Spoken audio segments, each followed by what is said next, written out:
À chaque année, un événement extrêmement important arrive pour la population juive.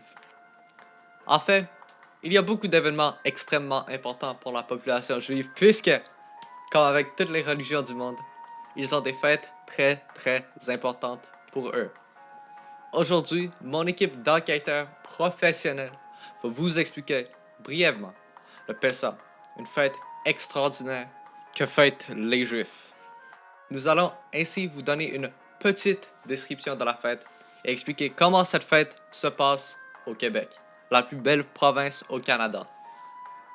Donc, premièrement, parlons de la fête elle-même. Le Pessah est une merveilleuse fête qui va arriver 7 avril du 15 au 23. C'est une des 3 fêtes de pèlerinage du judaïsme prescrites par la sacrée Bible hébraïque. Elle permet aux personnes juives de rendre hommage à l'exode hors d'Égypte, un événement extrêmement important pour les Juifs, puisque ça représente la libération des Juifs en Égypte, mais aussi la libération des personnes juives dans le monde en général.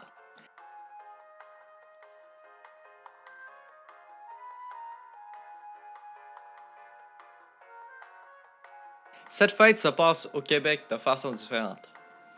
Mais qui suis-je à rapporter cette information? Je suis même pas juif. Mais vous savez qui l'est?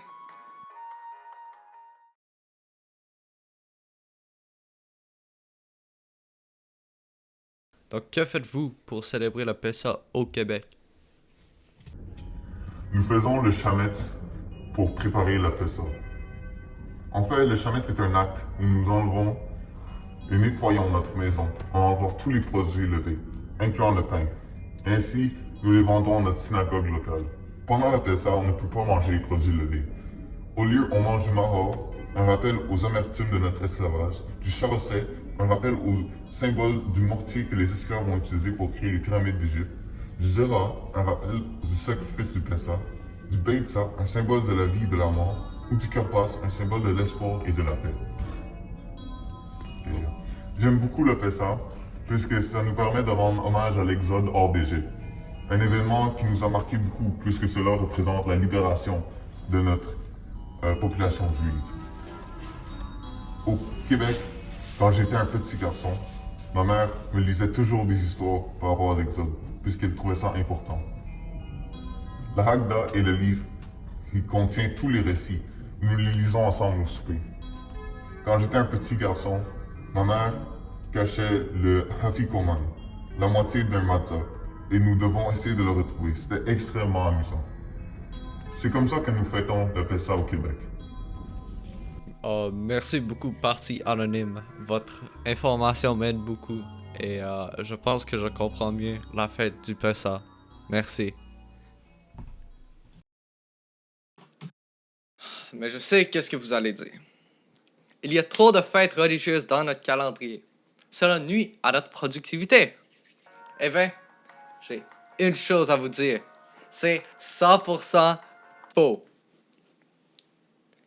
Les fêtes religieuses sont extrêmement importantes pour le développement et la survie d'une culture.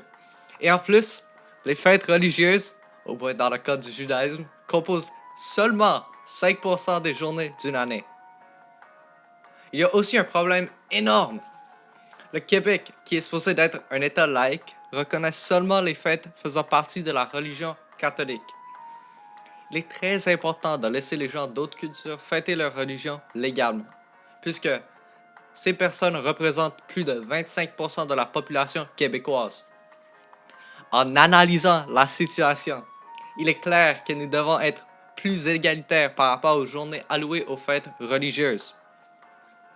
Comme solution, je pense que nous devons allouer un fixe nombre de journées aux fêtes et laisser la population décider quand les utiliser, et pas laisser le gouvernement les prescrire pour nous. Il y a aussi un énorme problème. Il n'y a pas assez de dialogue entre les religions. Pour établir un dialogue, je pense que nous devons fêter une fête nationale à chaque année, qui réunit toutes les communautés de la ville. Ainsi, créant une manière pour les gens de toutes les communautés de créer une nouvelle piste de dialogue. Cette fête va permettre de promouvoir et apprendre à propos de toutes les cultures et religions pour ainsi créer un meilleur monde pour tous.